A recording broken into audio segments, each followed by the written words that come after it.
लोकसभा निवडणूक 2024 साठी महाविकास आघाडीचे उमेदवार छत्रपती शाहू महाराजांच्या प्रचारासाठी गडिंग्लजमधील मधुश्रेष्ठी विद्यालयाच्या मैदानावर भव्य अशी सभा पार। या सभेला विराट असा जनसमुदाय उपस्थित होता।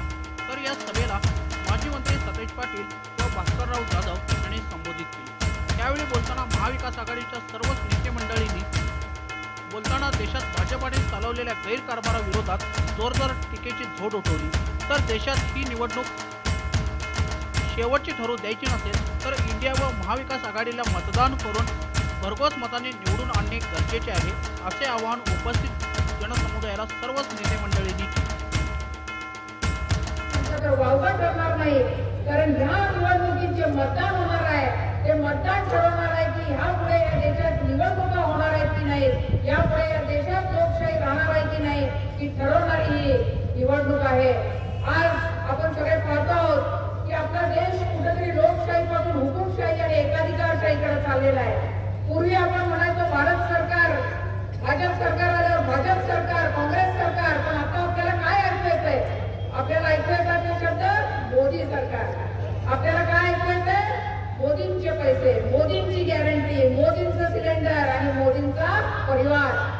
बरोबर, मोदींचा एक अतिशय छोटा आणि सुटसुटीत परिवार आहे की ज्याच्यात अंबानी आहेत, अदानी आहेत, अमित शहा आहेत, सीबीआय, ईडी आहे आणि इन्कम टॅक्स आहे। असा एक छोटासा परिवार आहे त्याच्यात। आज आपल्याला नक्कीच काही प्रश्न मोदी साहेबांना इथे विचारावे लागतील की आज ज्याचा उल्लेख आपण केला की जो शेतकरी आज कर्ज बुडवलेला आहे, त्या शेतकऱ्याला कर्जमाफी मिळत नाही। असं नाही की देशात कर्जमाफी होत नाहीये। गेल्या 5 वर्षात 16 लाख कोटीची कर्जमाफी या देशात झाली आहे, पण ती झाली आहे ते या उद्योगपतींना झाली आहे। आज मोदीजींना आपण विचारलं पाहिजे की हा गरीब शेतकरी हा तुमचा परिवार नाहीये का? आज मणिपूर 3 महिने जळत होतं, शब्दात सांगता येत नाही त्याचे अत्याचार महिलांवर तिथं घडले।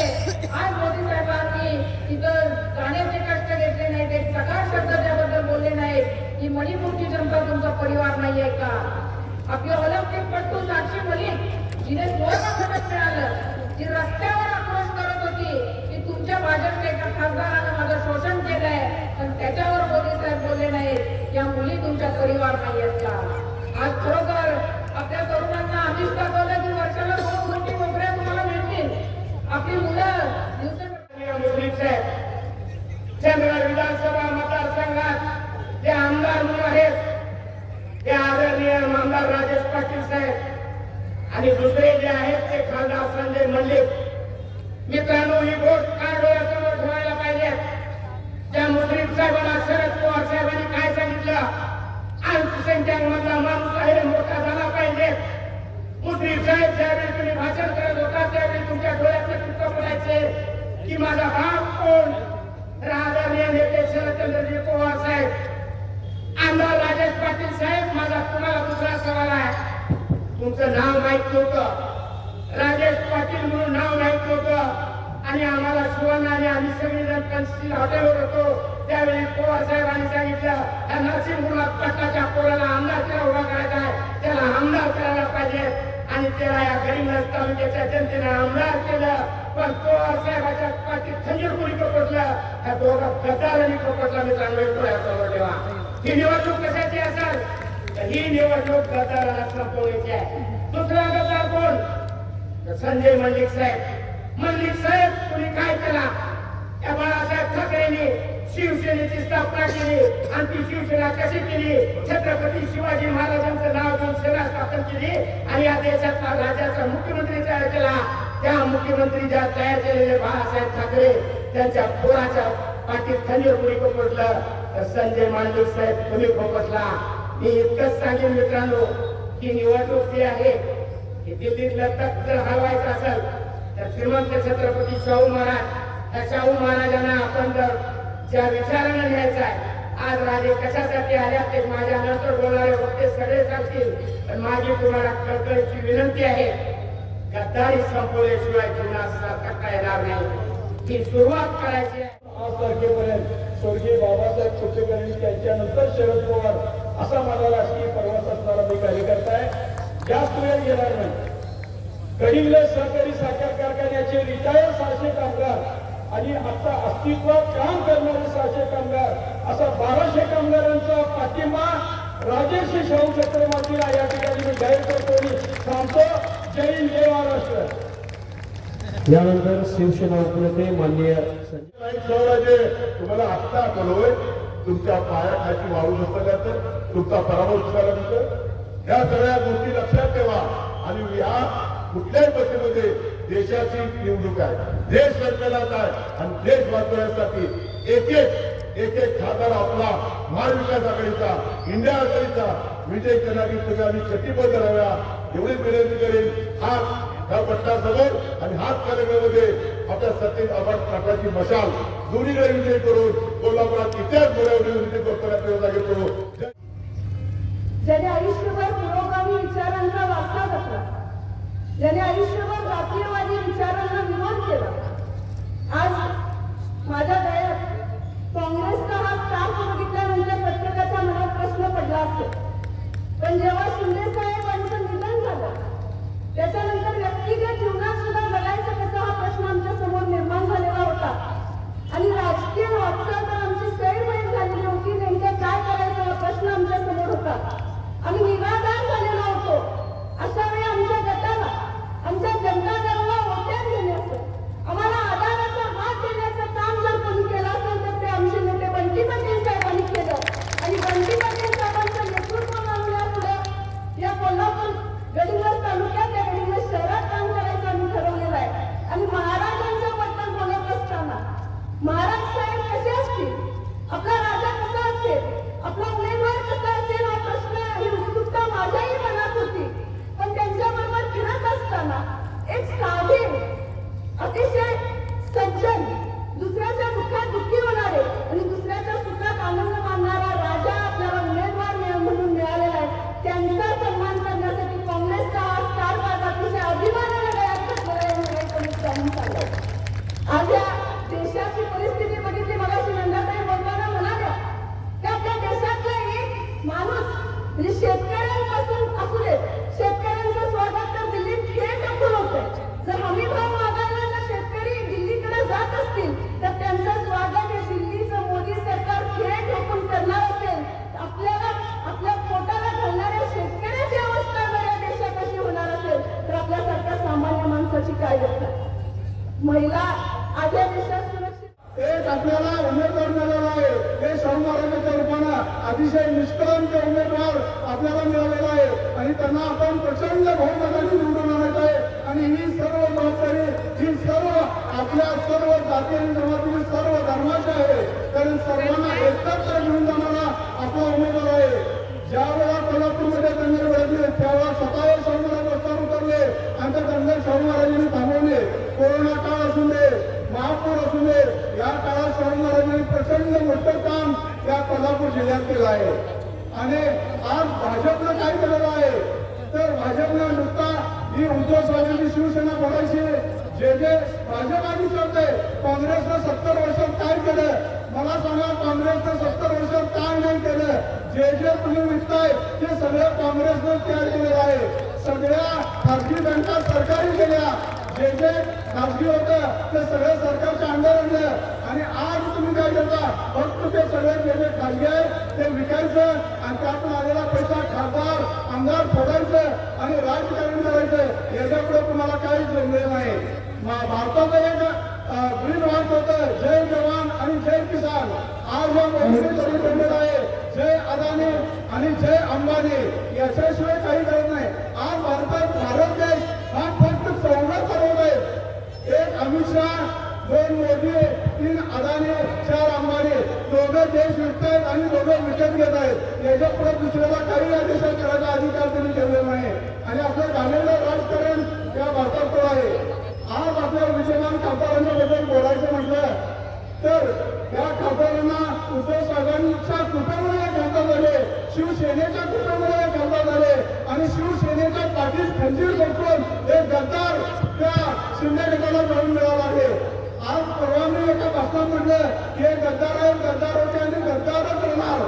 आणि आम्हाला गर्व आहे तुम्हाला गद्दार म्हणाला, आम्हाला कोणाच्या पाचची भीती नाही तुम्हाला गद्दार म्हणा. तुम्ही गद्दार होता, गद्दार आहे, गद्दारच राहणार आणि तुम्हाला माफी मिळेल. दत्तक घेऊन आदरणीय शाहू महाराजांना खासदार म्हणून पाठवायची जबाबदारी आपण सर्वांनी घेणं येणाऱ्या भविष्यकाळात अभिप्रेत असणार आहे. आणि याच पार्श्वभूमीवर ज्या कर्तृत्वान राजाने राजश्री शाहू महाराजांनी खऱ्या अर्थानं कोल्हापूरच्या स्वाभिमानामध्ये भर टाकली, कोल्हापूरच्या विकासामध्ये भर टाकली, कोल्हापूरला एक दिशा देण्याचा प्रयत्न केला, त्या आदरणीय राजश्री शाहू महाराजांचा वारसा हा विद्यमान शाहू महाराजांच्या माध्यमातून दिल्लीमध्ये पाठवायचं काम येणाऱ्या भविष्यकाळात आपल्याला त्या ठिकाणी करायचं.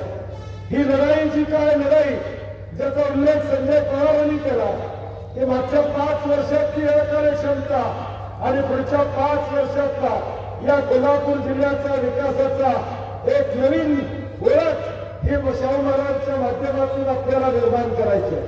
हे गडिंग्लज तालुका, हे गडिंग्लज शहर एक ऐतिहासिक शहर आहे.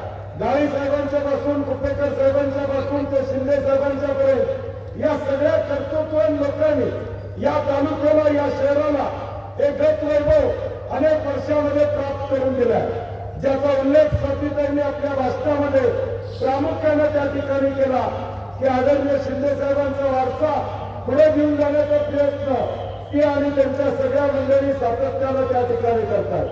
आज आपली सगळ्यांची जबाबदारी, वातावरण किती गढूळ आहे काय याची कल्पना आपल्याला निश्चितपणे आहे. आणि या गढूळ वातावरणात आपल्या कोल्हापूरची अस्मिता आपल्याला जपायची असेल, कोल्हापूरचा स्वाभिमान आपल्याला जपायचा असेल तर त्याचं एकच उत्तर आहे, छत्रपती शाहू महाराज, छत्रपती शाहू महाराज. या विराट सभेमध्ये उपस्थित असलेले आणि मुद्दामून या सभेसाठी कोकणातनं आलेले माजी आमदार श्री भास्करराव जाधव एक तडफदार आमदार आहेत आणि त्यांचं आपण कार्य नेहमी टीव्हीवर वर्तमानपत्रातनं फोटोमधनं नेहमी बघतो. ते आपल्या कोल्हापूरचे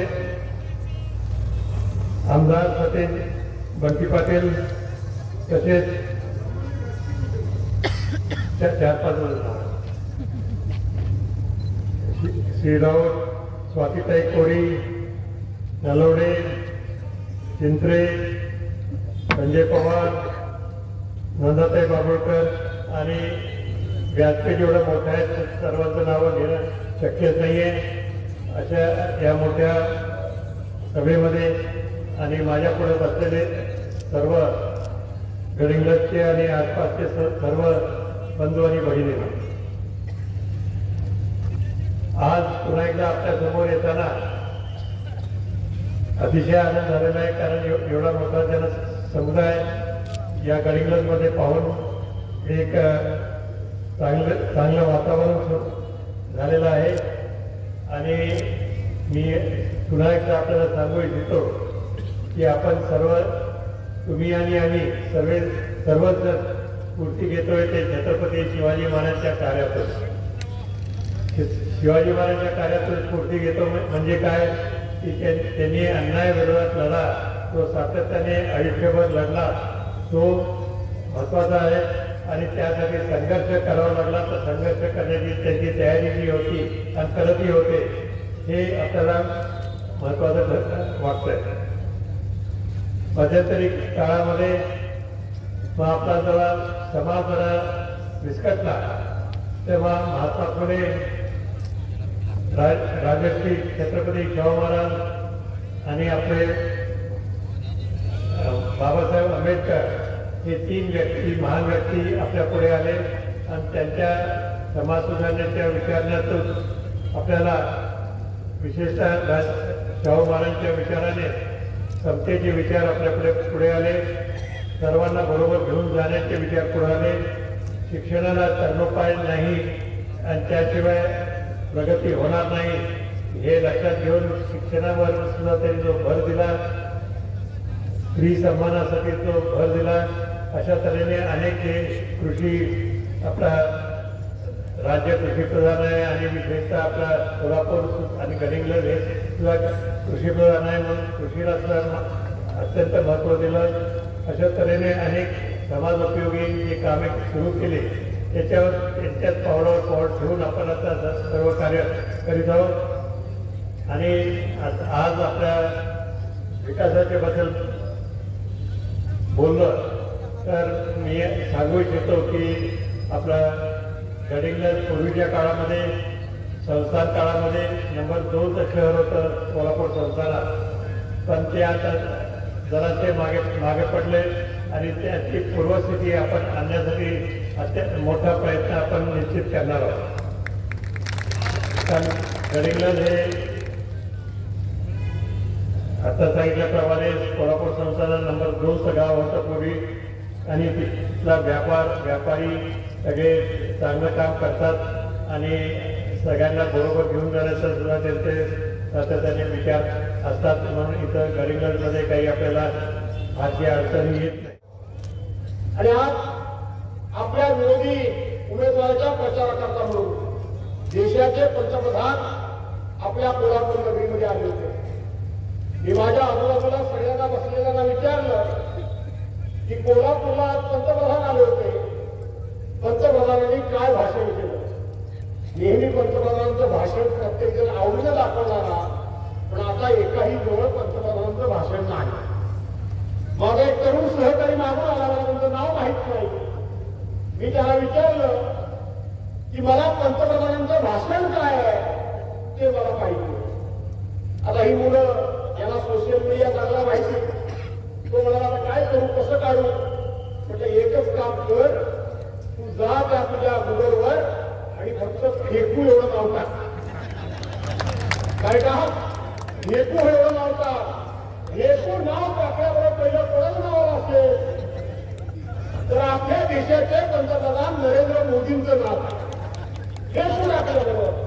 आणि आज ते तुमच्या कोल्हापुरात येऊन एक चांगल्या प्रकारची फेकाफेक करून गेली.